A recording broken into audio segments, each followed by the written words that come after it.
Next item, please. You have a quorum present. Thank Pledge you. of allegiance to the flag of the United States of America. Everyone, please stand for the pledge.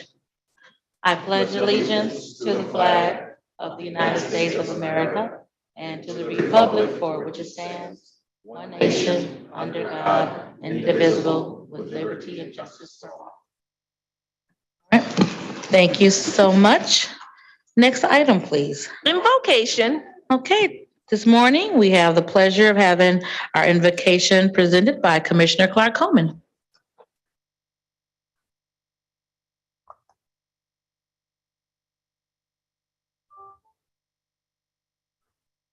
Here's that messed up road. Good morning. Morning. Thank you. Thank you. Before I get started, I need to express my appreciation to Commissioner David Kniezek for trading with me. My turn for having the invocator was on Tuesday, and our invocator, who is the president of the Council of Baptist Pastors, they meet on Tuesday. So David was nice enough to trade with me, and I appreciate it. Thank you, David. Okay. Pastor Richard R. White III personified integrity by living by faith.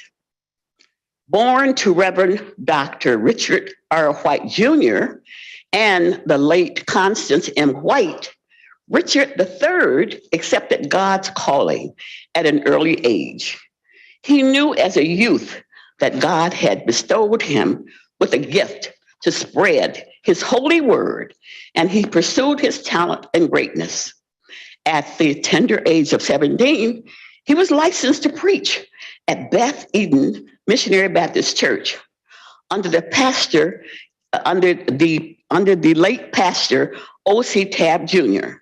Shortly after, at the age of 20, he became an associate minister at Midway Baptist Church under the leadership of his father.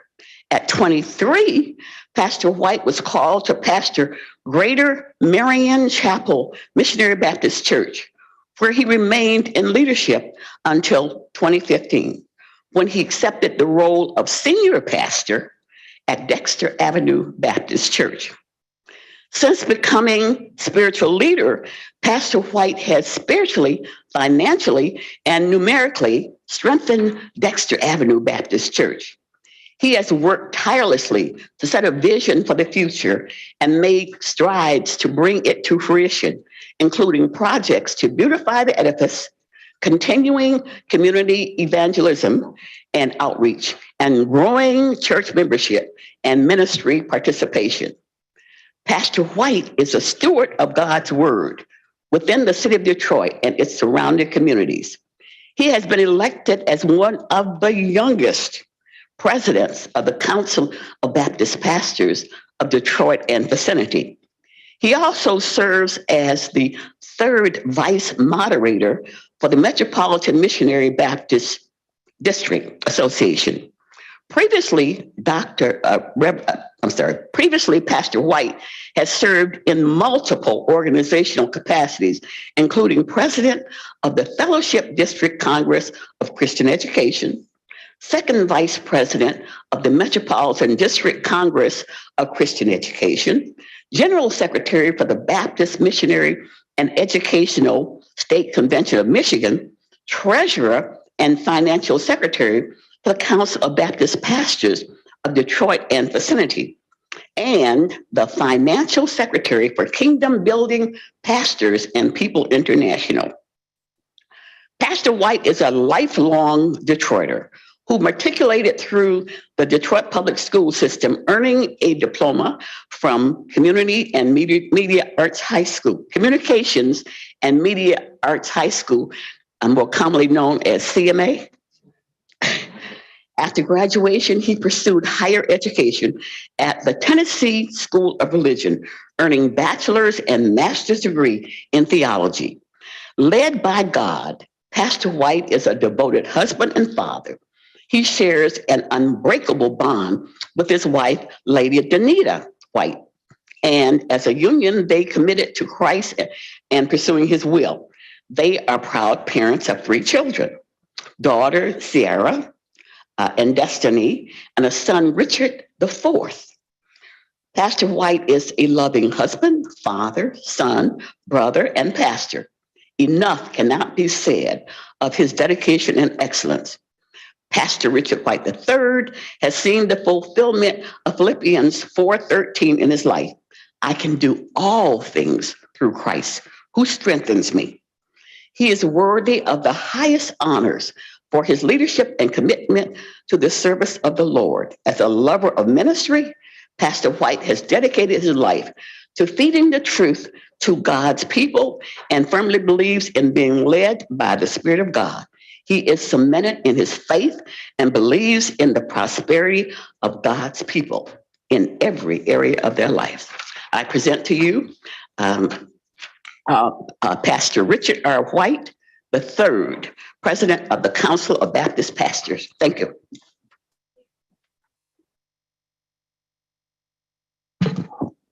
Good morning to you all. What an honor it is for me to be here. And I want to thank our chair, Ishar Bell, and certainly I want to thank Irma Clark Coleman for that wonderful introduction and allowing me to be here today. Let us pray. Father God, we come to you right now first to thank you for this day and all of your many blessings. Thank you for allowing us to be here today at the Wayne County Commission meeting. Now, Lord, I ask that you would bless all that make up our Wayne County Commission, its employees as they serve as the legislative branch of our county government. God, we ask that you bless them as they handle the business of our county. Lord, be with this commission, oh God, as they give wisdom and they direct us, oh God, as they approve contracts, appointments, and rules to help better and strengthen our beloved county. Lord, we ask that you would lead them, guide them, and direct them in all that they do. Father God, we ask that you would remove any dysfunction and negativity among them, and that you give this commission a spirit of cooperation and unity and togetherness as they may do great things even in this meeting this morning. God, your word reminds us that if we acknowledge you in all of our ways, that you will direct our paths. So God, we seek your guidance and direction, for you know what we must do and the way that we must go. Now, Lord, continue to bless and keep us and allow your glory to shine upon us and give us peace as only you can. And we will forever bless your name. We ask these blessings in your son, Jesus' name we pray. Amen. Amen. Amen.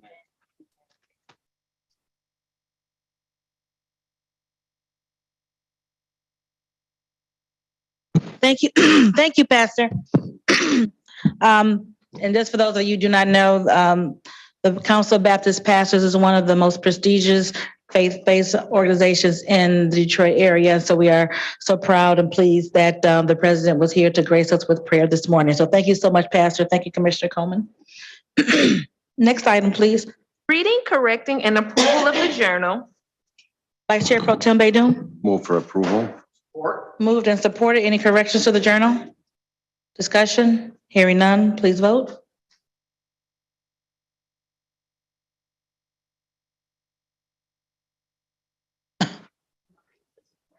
Uh-oh.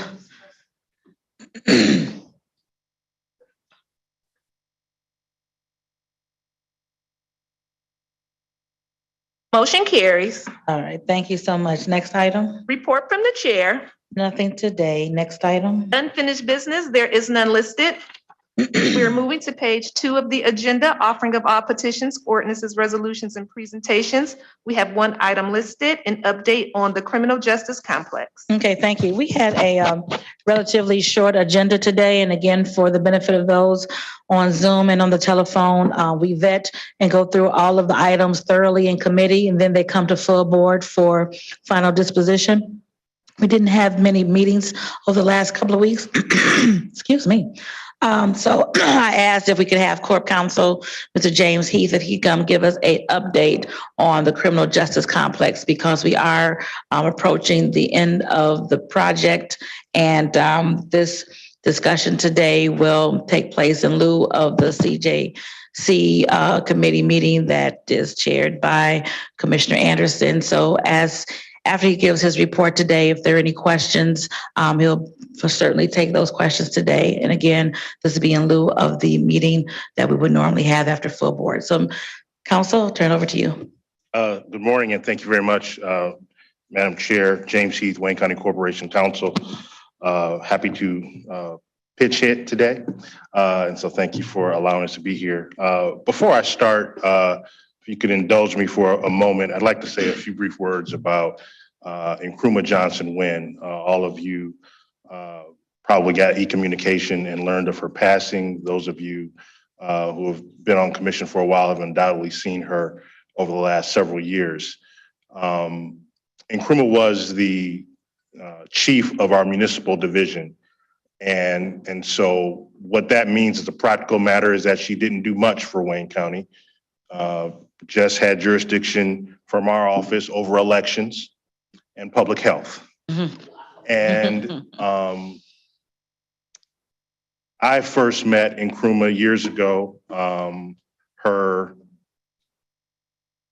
A relative of hers was a member of my community, and we do neighborhood patrol together, but I got to know her working at the State Bar of Michigan. I think Commission Council probably knew her even before I did. For those who don't know, Commission Council preceded me on the State Bar Board of Commissioners, and so she worked with Nkrumah closely there.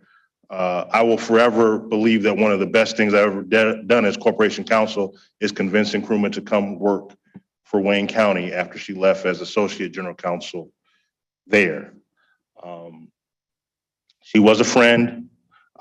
She was a wonderful employee in the 3 years that she was here. The service that she rendered to this county was amazing. She did not know public health law nor election law when she came. Within 3 weeks, we were facing the biggest public health crisis this county has ever faced. And she led a team very capably in that.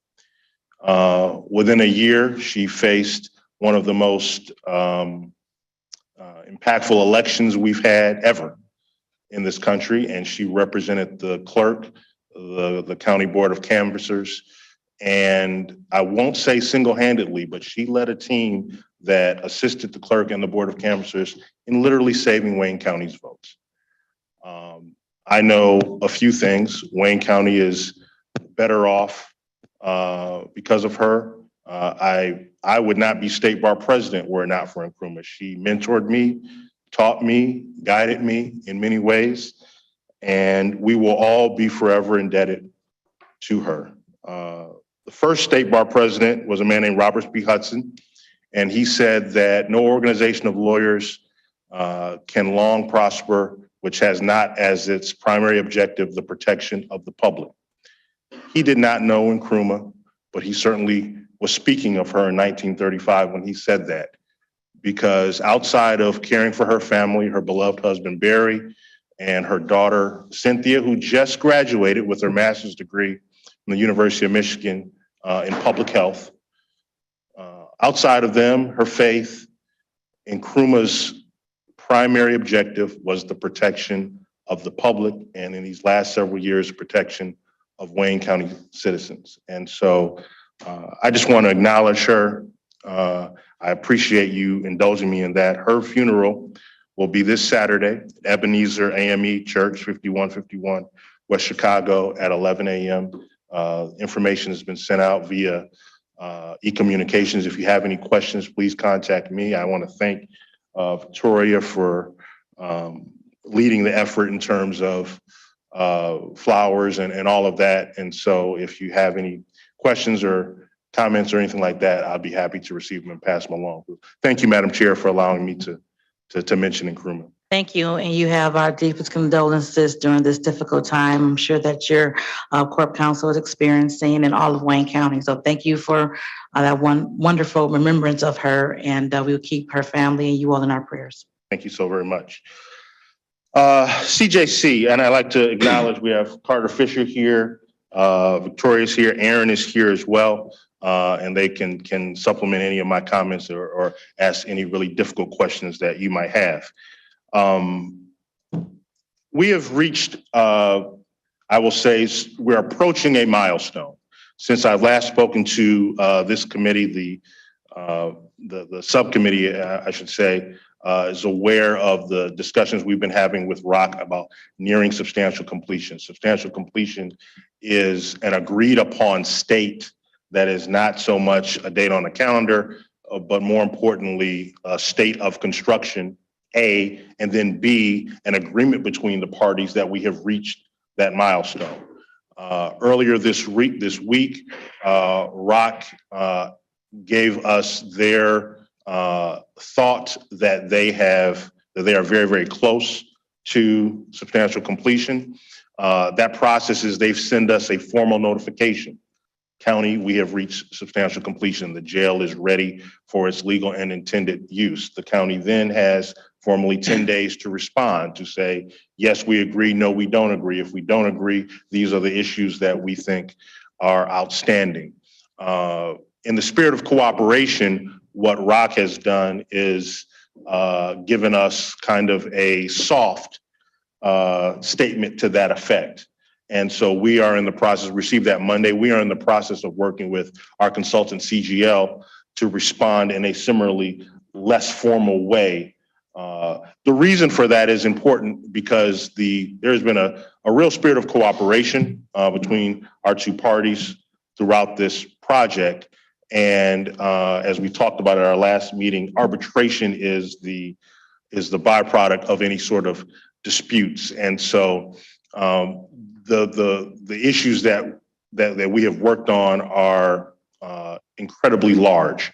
And so my position is that the more we talk, the better. And so we are in the process of responding to ROC, and we're going to be doing so within the next week or two, probably, and then meeting with them to kind of go over it. And I just raised that because it's clear evidence that we are getting close to the point. Once we have substantial completion, and I'm not going to put a date on it because I just said it's dependent on circumstances on the ground, but it is within eyesight of us. And then we will move on and past dates related to final turnover and the like. You all have heard me speak on a number of occasions about the importance of our turnover date, because that is when our clock as a county starts for having 6 months to move in. And so we've made progress since we last spoke. We are doing a considerable amount of discussions with ROC on that. And I hope that the next time that I appear from you, probably next month, or at least appear before this, your subcommittee, that I can give you an update on where we are. But things are moving along. At the same time as we're having those discussions with ROC, our transition teams are working, continue to work very, very diligently.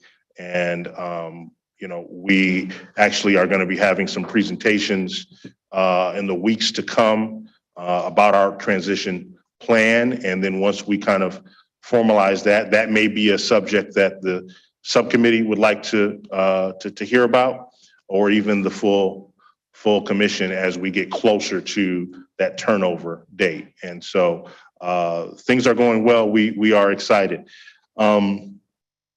One of the things that we are discussing quite a bit is with the city of Detroit on our sidewalk and DDOT changes. And so as we all have talked, we think that there are significant needs for repair of sidewalks and streetscapes and street lights and the like. I'm happy to report that we have had some very productive meetings with the city of Detroit to make sure that the distance that our employees walk from the offsite lots to the CJC is as friendly as possible. Every time I raise that as an issue, I do remind everyone that the distance between our offsite lots and the CJC is a shorter distance between First Street parking and the Guardian building. And so it's a shorter walk than many of the folks who work in this building walk, but we want to make sure that trek is as safe as possible. And so we are working through that. Just yesterday, in case there's a question, I spoke with the prosecutor's office. about scheduling some upcoming meetings to talk about some of the transitions that are going to take place during the day for prosecutors who still work at 36th District, but would be housed at the new CJC. And so that is an issue. We're trying to work through some creative solutions as to how we do that. And so we've got a lot of balls in the air, but we are managing them, and we are confident that as we move forward, things will continue to go well. Everything is not roses and apple pie.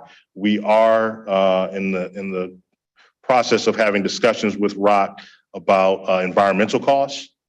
And I know Commissioner Kinlock, you raised that a number of times, and in terms of whether environmental costs are truly unexpected or whether they're actual environmental costs and not the sort of conditions that you would expect to normally find on a site of that nature. We are still at the discussion point with ROC. There's nothing that, there's no action item or something like that that I would want to present to the commission at this point. But just to let you know that it is something that we are having discussions with and is on our table. The good thing about that, though, that environmental work's been completed. So it's not as if we're talking about holding up construction or scheduling. We're really just arguing about money, and so not time. And so that's something that can take some heart in. Those are my updates for right now. I'm happy to take any questions, or Victoria, anything you want to add, or Aaron at all?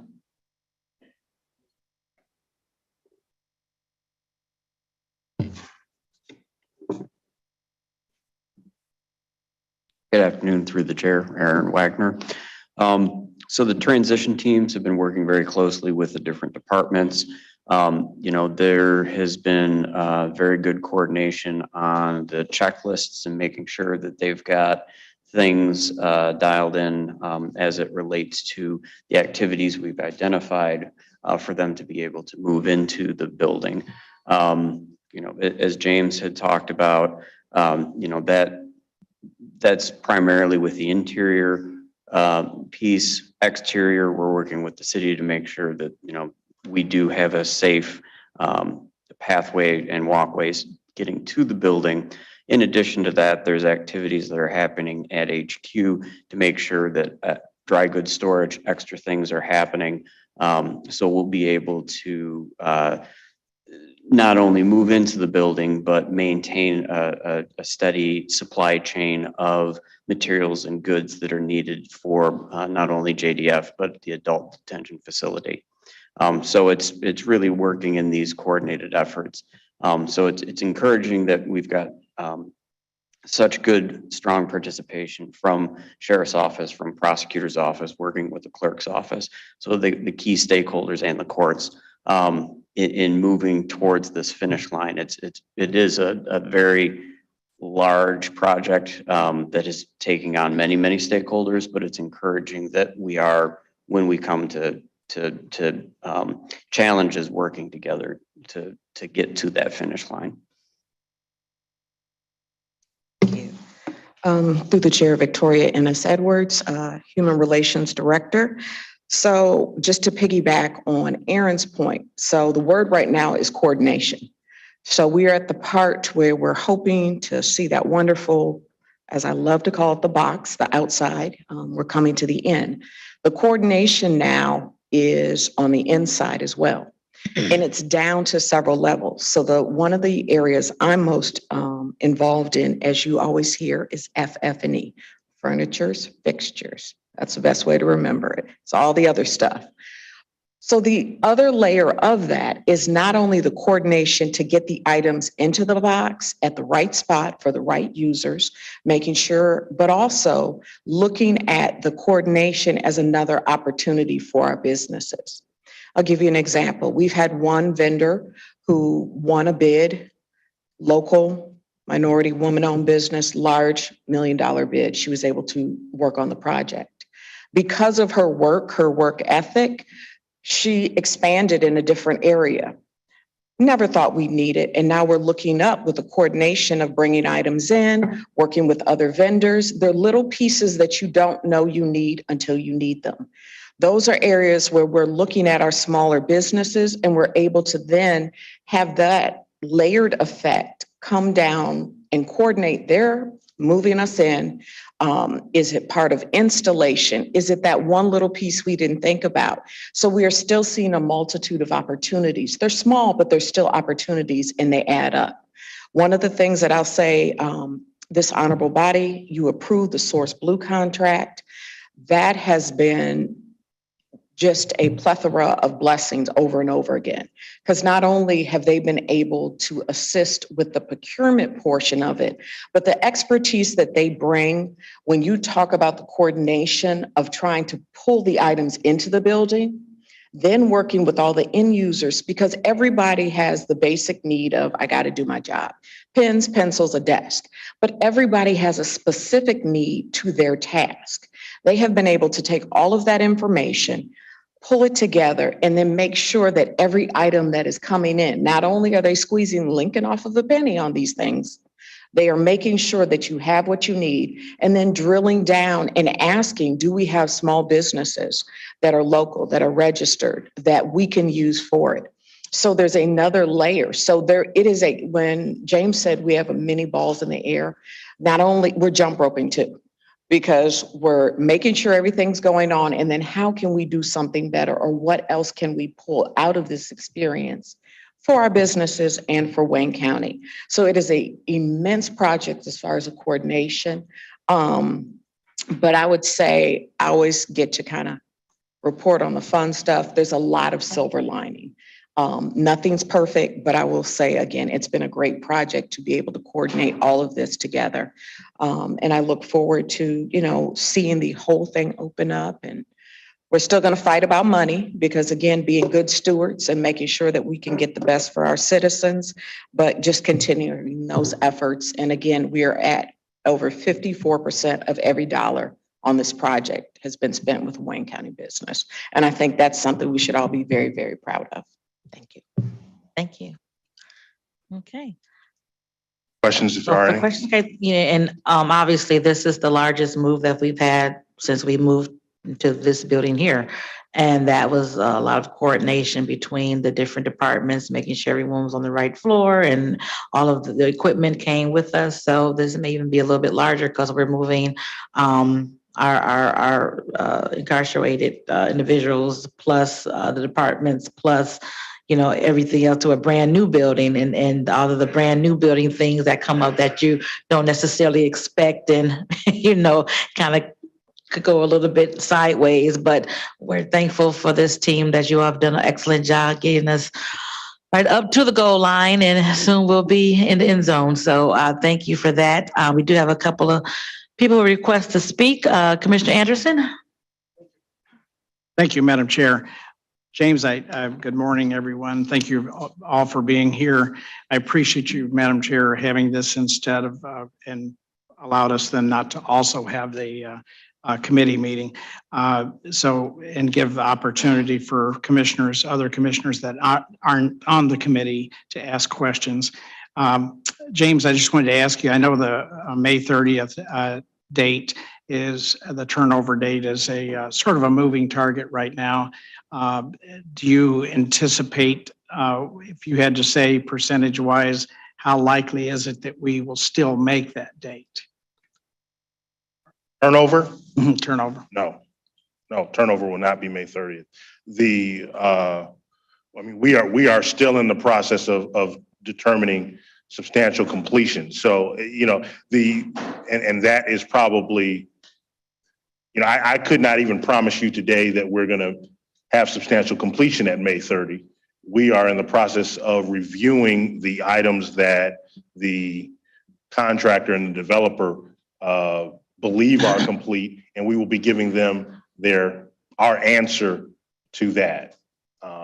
And so, without speaking directly and not having the benefit of that formal list from our consultant, I can tell you with no hesitation that it is not certain that we will agree that we have reached substantial completion by May 30. But that was going to be topic of our conversations with Rod. And the reason why it is so important for us to make sure we're very, very careful with that, frankly, is because of the responsibilities that shift to the county afterwards, after that turnover, because then we have 6 months. And so as you mentioned, Madam Chair, imagine a scenario when we have our end users moving in and then work still being done at the same time. It can be more of a chaotic situation. And so we want to be cooperative with ROT for certain. But we jealously guard the progress of the work before we are willing to sign off and say, yes, it is substantially complete. Yes, we are ready to take that next milestone step. The real dates with consequences at all really are outside completion dates. And the last approved outside completion date, which was approved formally approved in one of the prior amendments to the development agreement, is October. And so, that's where we're looking, but there's even been, as I said, we're going to be guided by the construction progress and developments. But as to your specific question about, can I assure you that we are going to be in, or substantial completion will be certified by the county by May 30th, I cannot tell you that right now. So, And there is absolutely no negative impact to the county for that. What would be negative if we were to prematurely give our consent to substantial completion?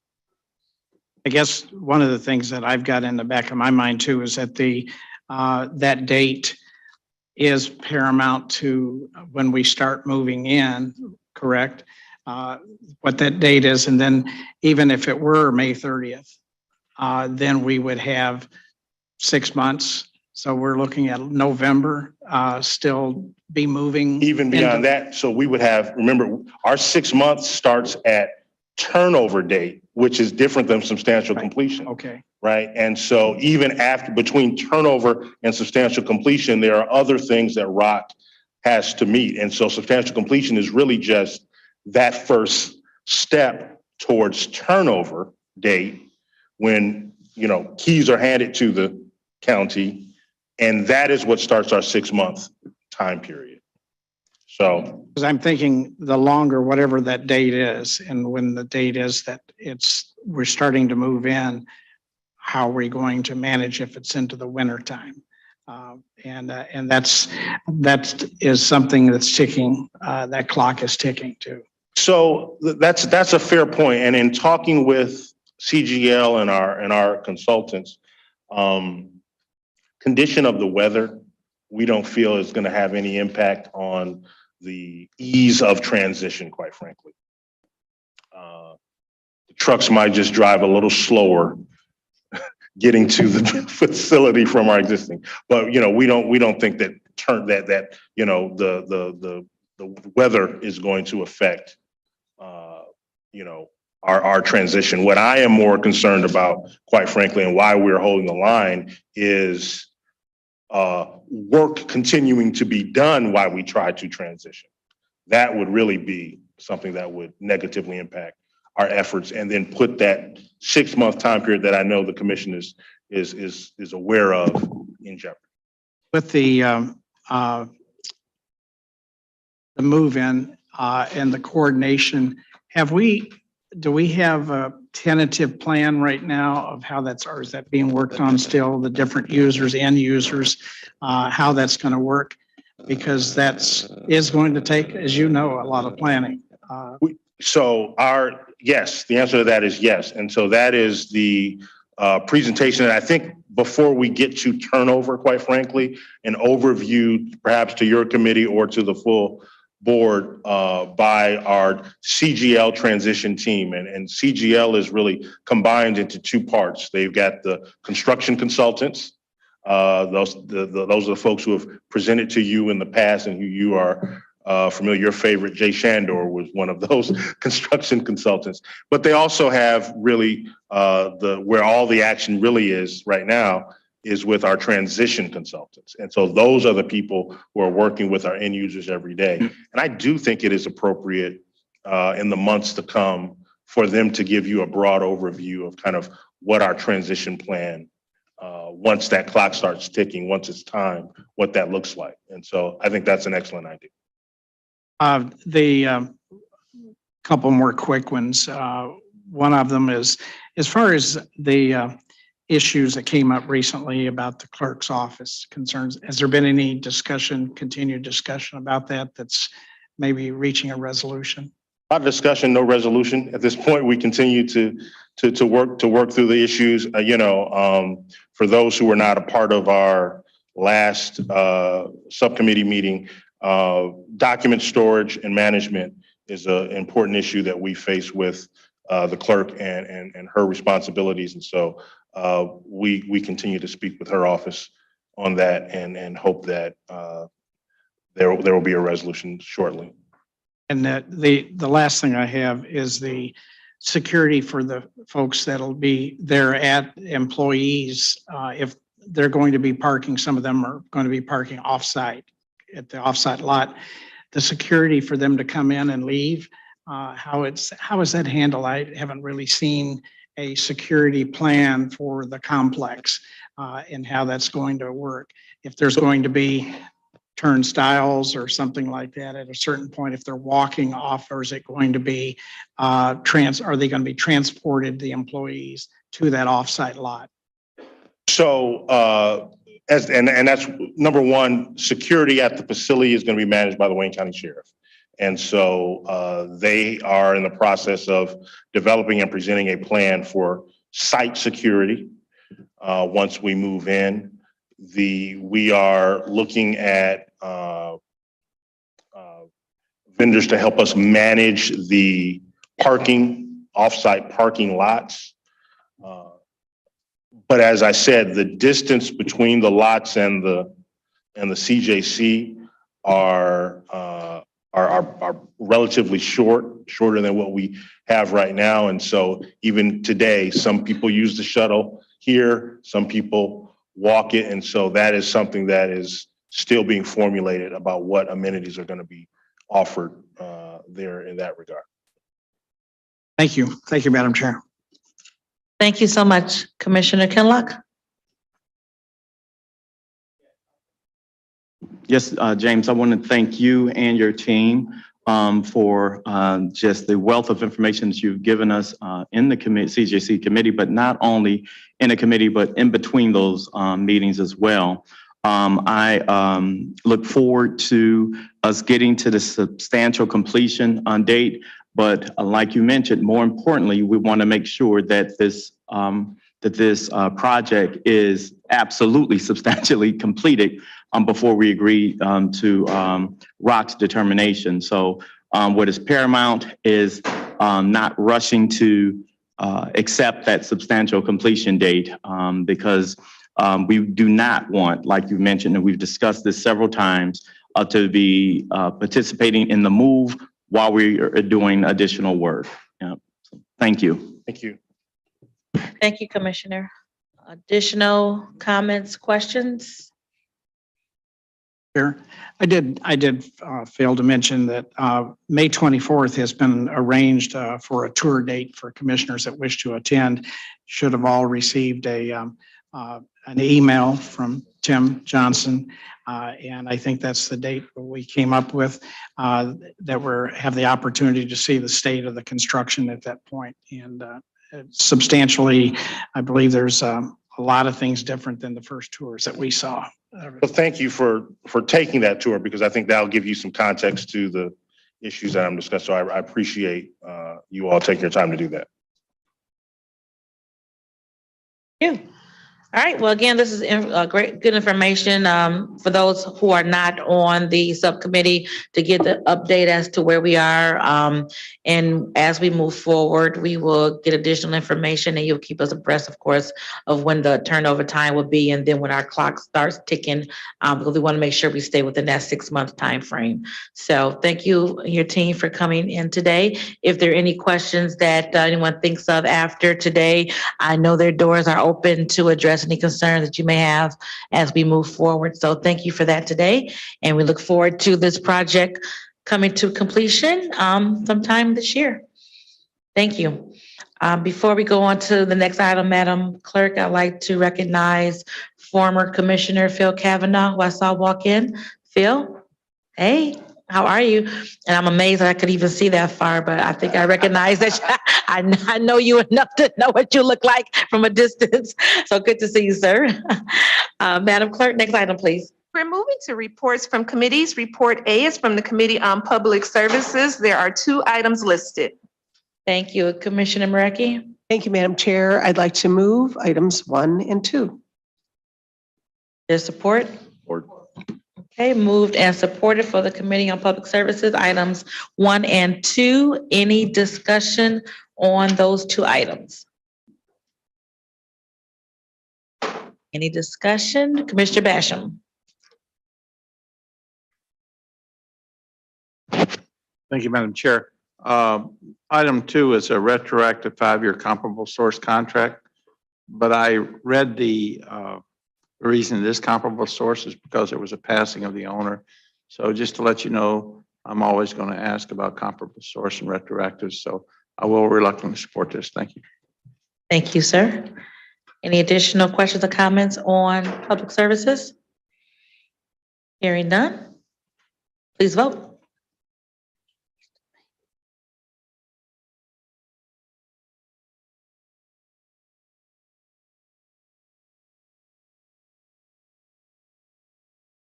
Motion carries.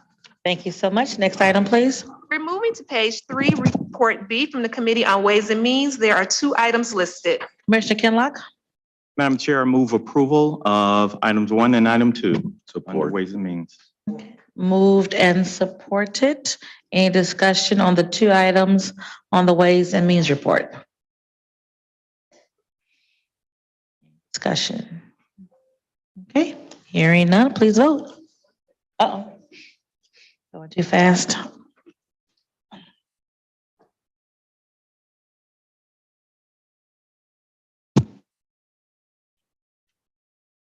Okay, please vote.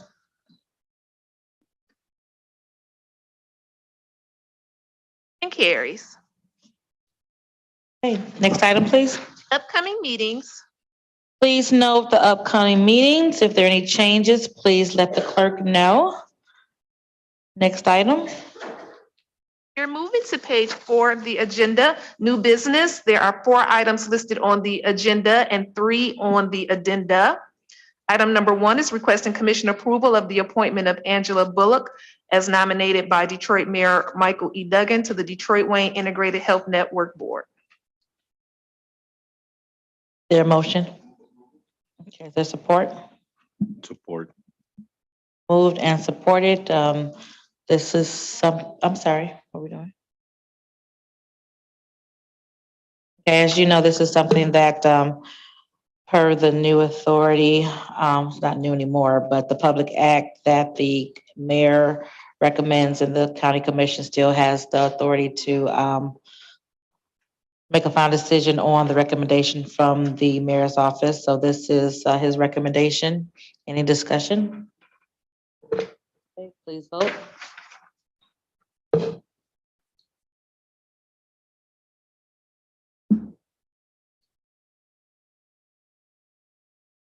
Motion carries.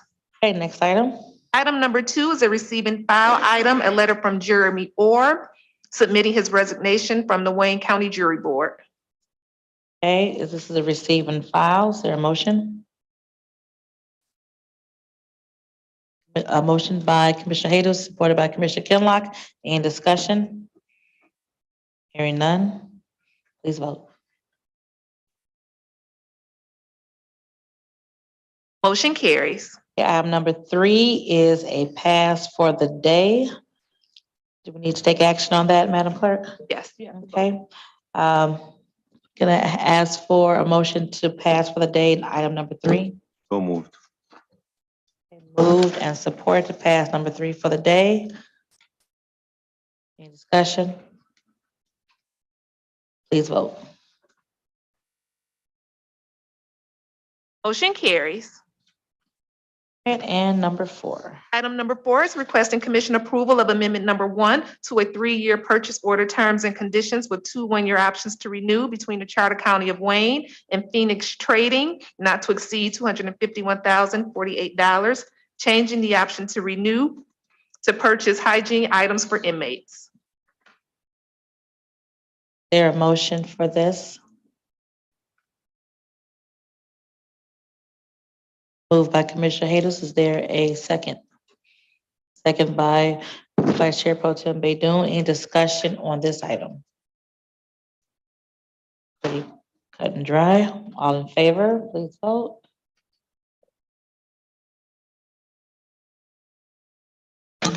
Motion carries. Thank you. Next item. We're moving to the addenda for item number 5, requesting commission approval of a collective bargaining agreement between the Charter County of Wayne and ASME Council 25, Wayne County Law Enforcement Supervisory Local 3317, AFL-CIO.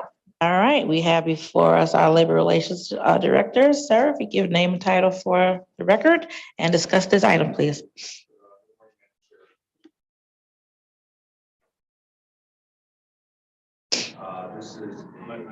I'm sorry. No. Just lean in a little bit. Lean in a little bit, is that better? Yep. Okay, Thank you. sorry, is that better? Yes. All right. I need to repeat the name. You are Matthew get- Carmona, Interim Director of Labor Relations for Wayne County. This is a new CBA for ASME Local 3317, which is represents the sergeants, lieutenants, and captains in the Wayne County Sheriff Department. This was reached, and this overall represents an increase of certain benefits. I can go over the summary of changes for you briefly. Here, as is consistent with other recent changes in CBAs, we have swapped out Juneteenth or Freedom Day is replacing Columbus Day as a county holiday. As well with the health insurance, we have put in there that effective no later than January 1st, 2024, which would be the new plan year, that the employee contribution would be reduced from 25% to 20%. The reason for that lag was to make sure that we are able to do all these sort of mechanics required to make such a change in there. Similarly, with pension contributions in this CBA, those employees who are in various pension programs are required to contribute a percentage of their income towards the pension program. As it read previously, that contribution was made off of base pay and additional pay such as overtime and any other bonuses or things like that. This has agreed to limit that contribution only to base pay. So now for this, the employees, if they work overtime, there will not be any deduction for those pension contributions. We also included wage increases, which extend through, which this extends the contract through September 30th, 2027. The first increase will be 7.5%, which will be effective the first payday of the first pay period, or the first day of the first pay period following commission approval. After that, there will be a 5% increase October 1, 2023, a 5% increase October 1, 2024, a 3% increase October 1, 2025, and a 3% increase October 1, 2026.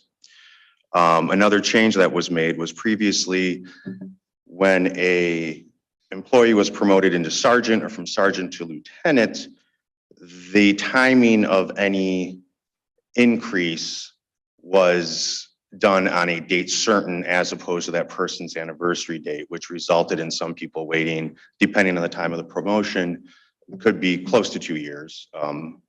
So we changed that to make those step increases effective on the employee's anniversary date of moving into the position. Another change was also meant to account for, if you look at the high-end rates of, let's say, the deputies, which are represented by POAM, the corporal rate, there was not much of a difference between the corporal rate, the top corporal rate, and the bottom sergeant rate, such that what we were informed was sometimes it created a situation where some people may have been discouraged from even applying because the difference was not significant enough.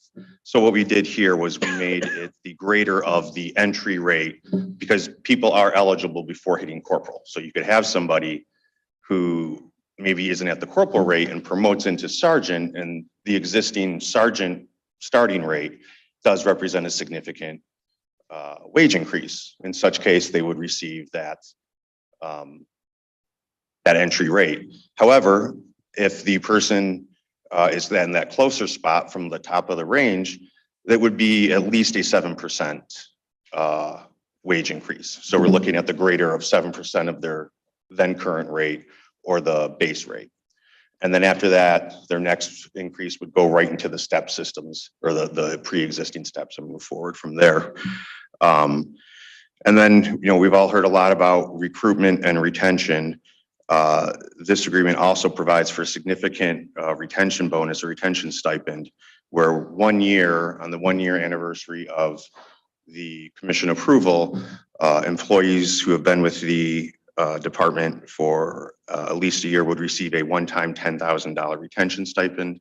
And then on the second year, employees who have been at least 9 months would receive a $5,000 stipend. And part of the thought between the 9 months is now that gives the sheriff's office ways to a recruiting piece where they can say, hey, join us, and if you're here for this amount of time, you'll receive this stipend. Those are the major changes. I think they're also pretty all the changes, and I'm happy to take any questions that anyone may have. Last piece that you just mentioned with the retention bonuses, is that for all or is that for the sergeants and lieutenants? That was for It's any, for all the members in this bargaining group, which are the Yeah. sergeants and lieutenants, Sergeants, correct? lieutenants, and then captains, yes. Okay, captains, okay. How many members are in this particular union? Presently, there are 88, and then there are an additional 20 unfilled, vacant budgeted positions. Okay, but 88 actual bodies. Yes, ma'am. Questions from commissioners? Any questions? Any questions? Commissioner Jesus? I'm sorry, could you repeat the question? Oh, yes, this has been ratified by the membership of 3317. And as a matter of course, we don't bring it to the commission until it's ratified by the rank and file, until the union informs us that their membership has ratified it. So, yes. This is the 88 and the bigger union in the sheriff is POAM, correct? Correct. And you're in talks with them? Yes. Okay, but they have not been presented with anything as of yet? We are in talks. We have exchanged proposals, but we have not reached an agreement as of yet, no. Okay, Commissioner Clark Coleman? Yeah, thank you, Madam Chair. Thank you, Madam Chair. You said that there are 80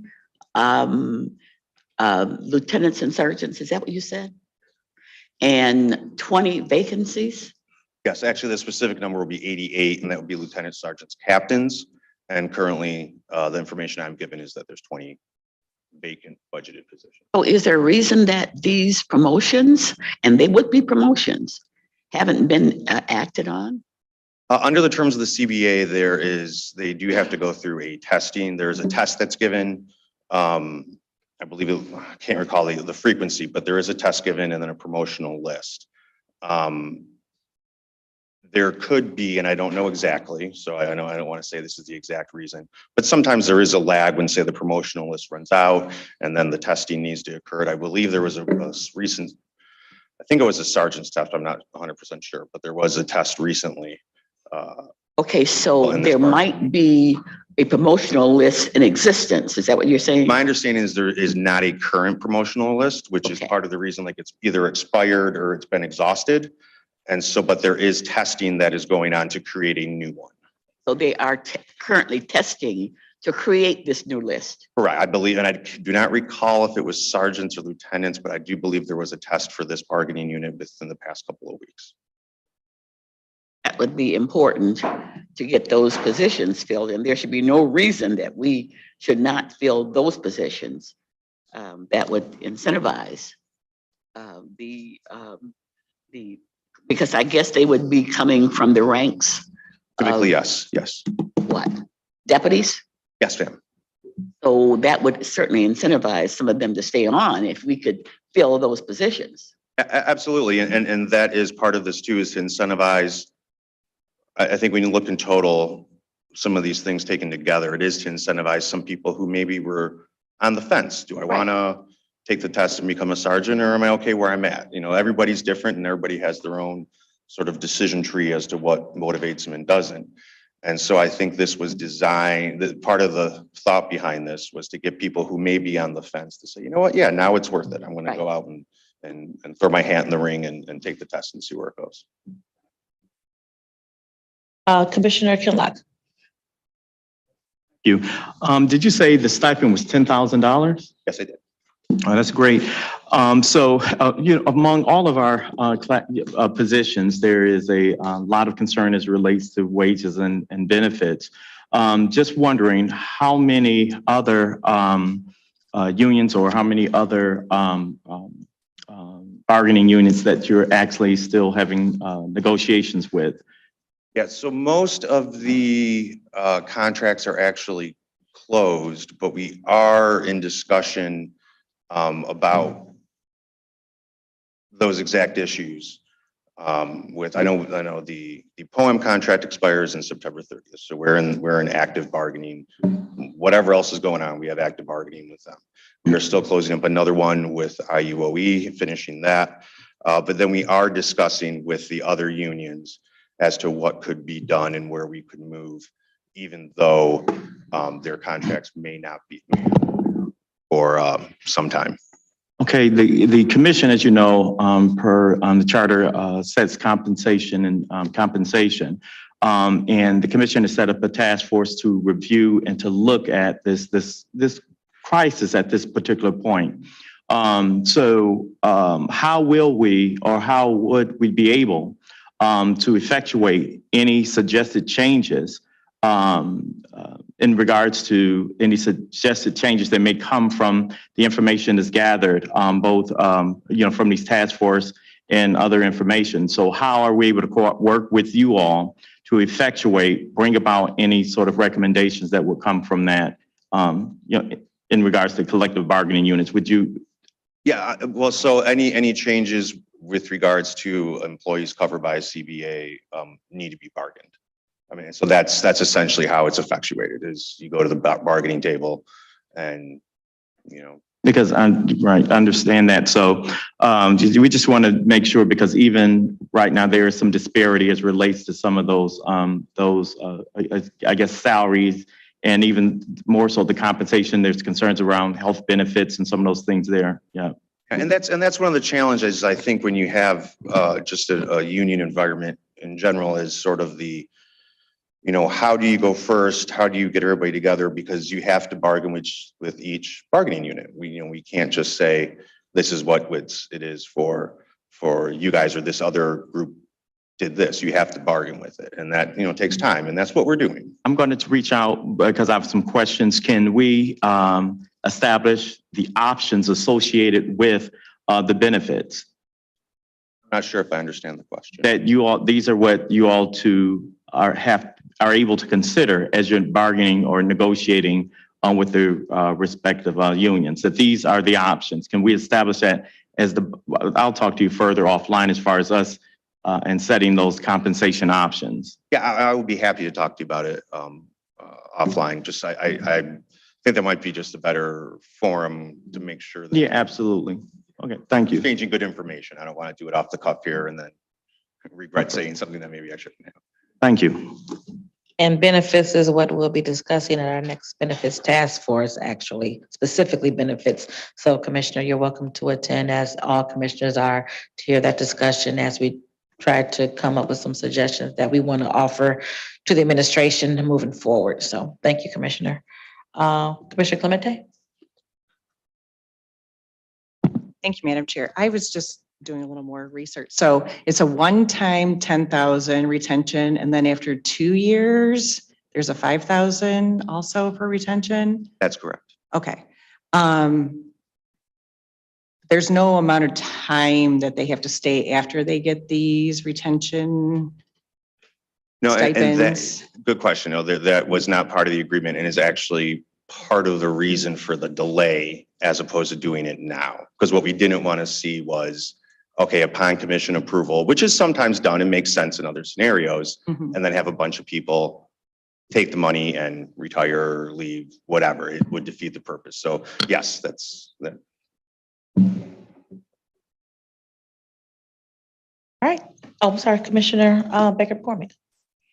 Thank you, Madam Chair. And to Commissioner Clemente's point, was it suggested that maybe that bonus be first the 5,000, then the 10,000, since you're not going to require a time span after the bonus? Because if you give them the 10 first, then there may not be an incentive to stay after that. Yeah. Fair enough. I mean, that could be, I don't recall any sort of specific discussions on that of, the ordering, but I think one way that one could look at it is while it is designed to get people to stay by having it 1 year out, by doing the larger amount first, in some ways, it's also a reward for the people who have been there. Because if you look at the terms, that second one on the 2-year anniversary, you have to have been there for at least 9 months. Okay, so if you're coming in new, I mean, we want new people, we want to fill the ranks, obviously, but when you're comparing to people, members who've been there a while, as opposed to newer ones, coming in, maybe didn't go through some of the, trials and tribulations that have occurred in the past. Thank you. Additional questions? All right. Seeing none, please vote. Thank you, sir. Thank you, madam.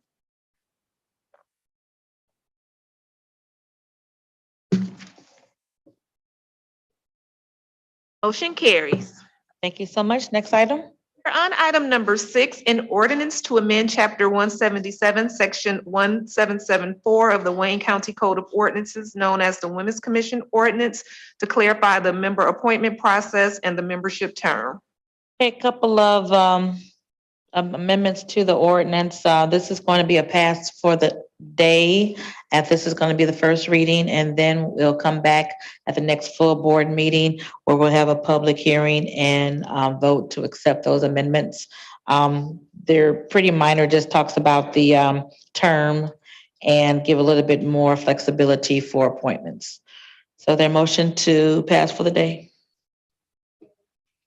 Vote moved by Commissioner Clemente, supported by Commissioner Hayes. Any questions? Please vote. Motion carries. Next item. Item number 7 is requesting commission approval of the following appointments/reappointments to the Wayne County Women's Commission. Okay, as you see here, these are the appointments for the next term, which is from this year 23 to April of 25. They're all listed here, the ones that we have right now. There are a couple that'll come back on the next full board meeting, but moved by Commissioner Kinlock, seconded by Vice Chair Pro Tem. Any discussion on this list? Hearing none, please vote. Motion carries. Thank you. And I just want to let everyone know that the women for their first term did an excellent job. They were all dynamic ladies. So I thank commissioners for your recommendations to the Women's Commission. They had a very successful resource fair last week at Wayne County Community College. It was very well attended. The vendors, lots of vendors. It was a great, great event. And I'm just so thankful for the dynamic leaders on the Women's Commission for coming through with this event, because my mantra to them was to do something, do something productive, do something that's going to move Wayne County forward as it pertains to women. And they did that for the first term.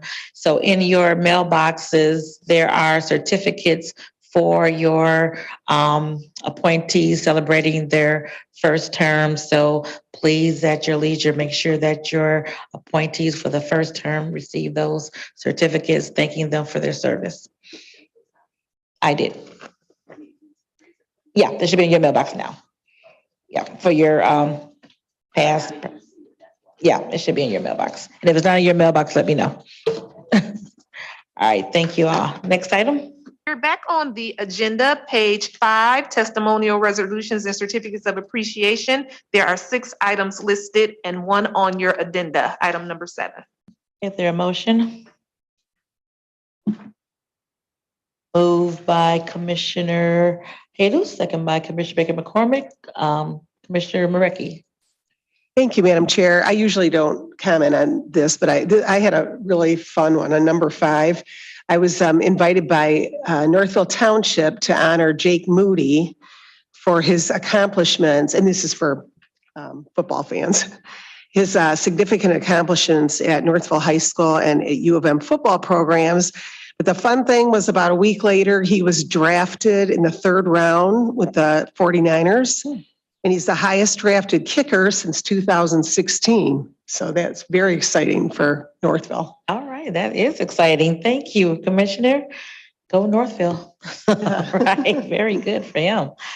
Any other discussion on the testimony resolutions and certificates of appreciation? Hearing none, please vote.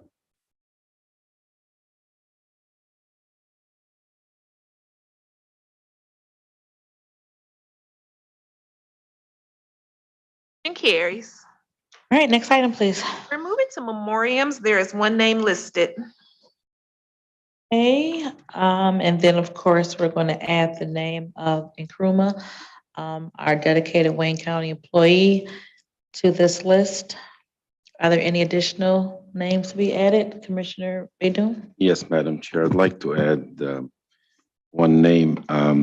Our Dearborn and Dearborn Heights communities suffered a great loss in the passing of Osama Kobaisi, 48 years of age. Osama struggled with a brain tumor that at first took his vision and finally his life. He's a beloved father of 3 beautiful daughters, Linda, Nasreen, and Miriam, husband of Jamila. He proudly served as a Wayne County Reserve officer for many years. He was a very generous, polite, and calm friend to so many. He graduated from Fortson High School in 1993 and quickly opened up one of Dearborn's first and most successful print shops, VIP Printing, which was located on Chase in Warren. May God rest his soul in eternal peace and grant his family the patience to get through these trying times. Thank you, Madam Chair. Thank you, Commissioner. Commissioner Jesus? Thank you.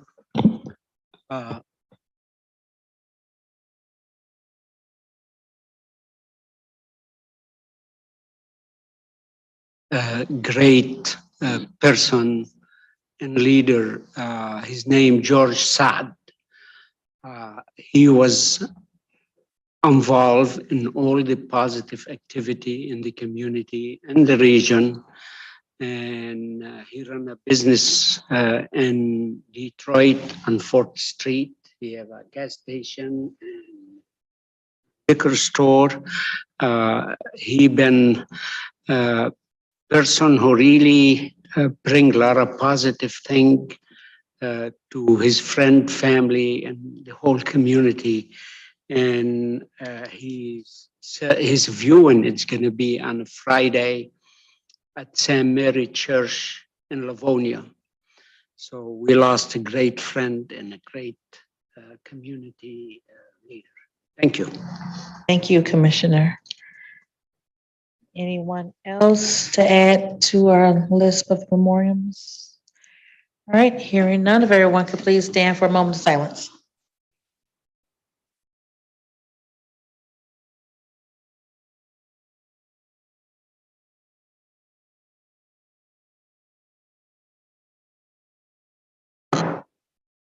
Thank you so much.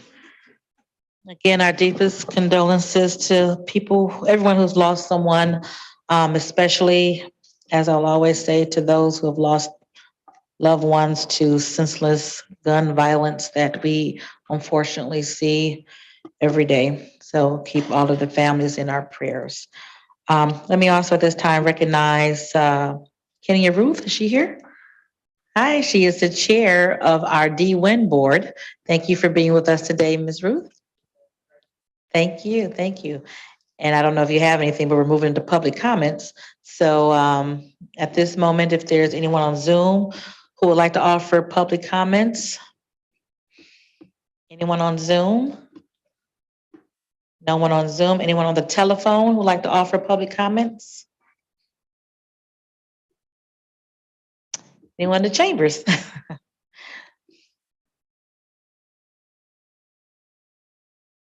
Still? Yes, ma'am. Okay. Good morning. I haven't had a voice since March Madness. I see some familiar faces.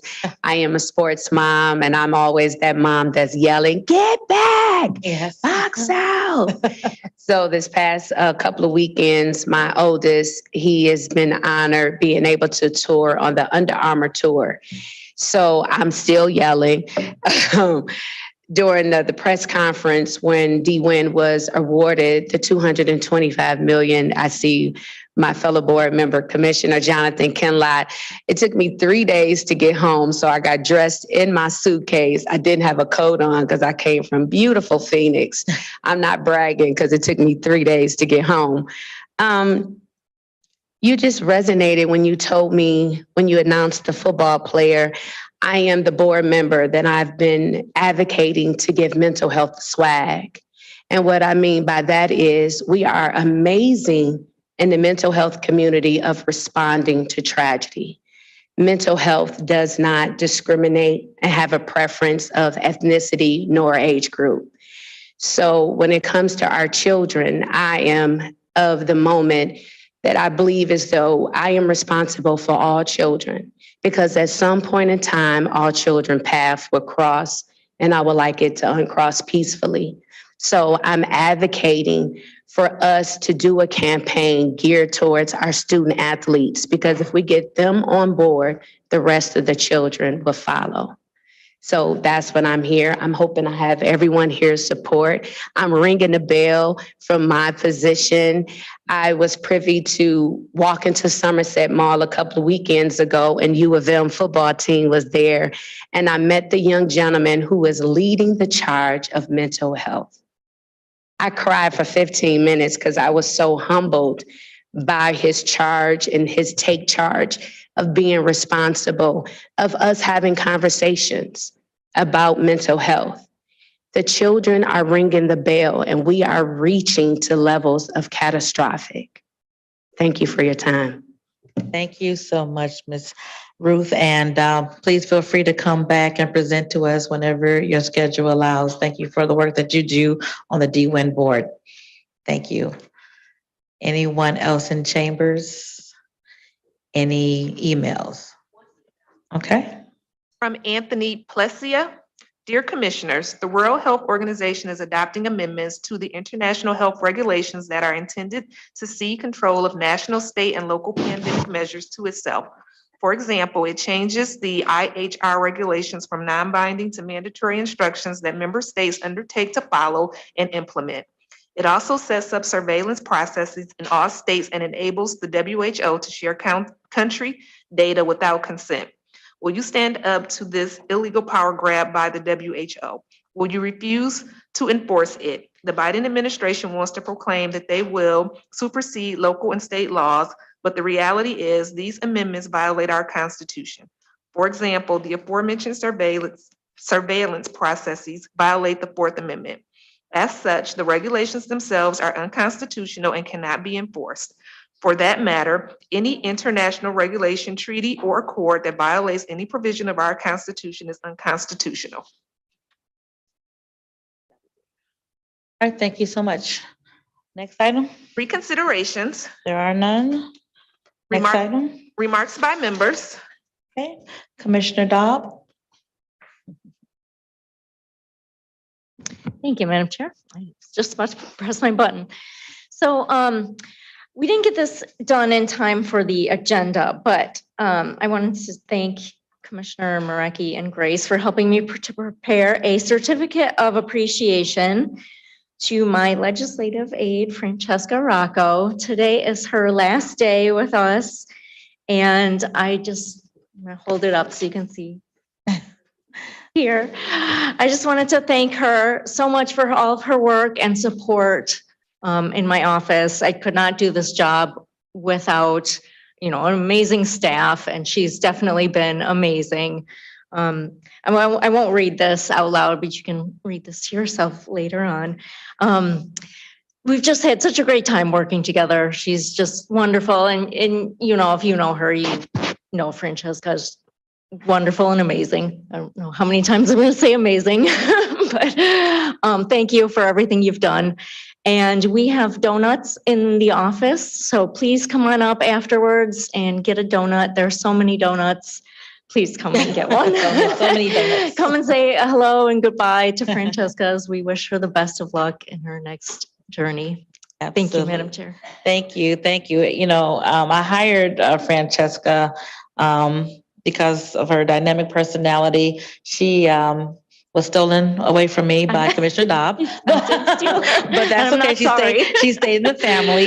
And, while we traveled to the important work at NACO, Francesca often goes and she's our handler and she handles us very well out and about as we do our work and the various NACO conferences. So thank you, Francesca, for your dedication to the Wayne County Commission, to all of us. You've been certainly a delight to work with, and I know that your future endeavors, you will be just as wonderful as you have been with us. So she's going to the other part of the state, so she will be missed, but we will certainly remember her and we'll take pictures today, have donuts, and then hopefully when you're back on this side of the state, you'll come and visit us. So thank you for your dedication to the Wayne County Commission.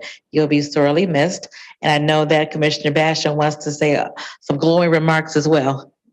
Well, Madam Chair, on a serious note, when the commission goes to lunch as a group, who's going to teach us to line dance if she's gone? I know. We need to do some research on this. Thank you. She's gonna have to do us some videos to make sure that we keep that tradition alive and well. So thank you, Francesca. Again, you will be missed. Commissioner Coleman. I am, congratulations. I thought that you were going to say that you stole her back. I tried to no avail. Yeah, I'm going to miss you. But she stayed with the family. So we're so happy for her and her future endeavors. And she certainly made a mark here with the commission. And I would dare say in NACO as well, because they all know Francesca too. So thank you again. Any further remarks by members? Hearing none, is there a motion to adjourn? So moved.